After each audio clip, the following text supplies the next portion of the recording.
A handgun was pointed at his daughter. Gunshots rang out. David sensed the danger. However, by the time he rushed outside, the thugs were already trying to escape. David quickly charged, tackling the killer Tiny. He then picked Tiny up, hitting him furiously in revenge. Suddenly, Tiny kicked him away and quickly ran off. Luckily, he ran into the police and was arrested. His daughter was rushed to the hospital, but she ultimately died due to a lack of evidence. Tiny would only be sentenced to prison, which David found unbearable. But in court, when David was questioned about whether he witnessed Tiny commit the crime, he simply replied, "No."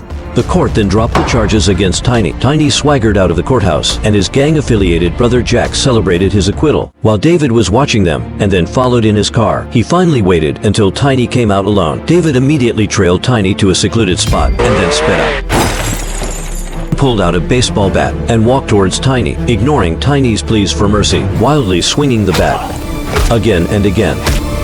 Just as David thought it was all over, Jack appeared. David reacted quickly, knocking away Jack's handgun and fleeing. The thug immediately gave chase, but luckily David launched a surprise attack. At that moment, Jack arrived, and David had to run again. However, he didn't get far before the thug stopped him and knocked him down. Just as the thug was about to shoot,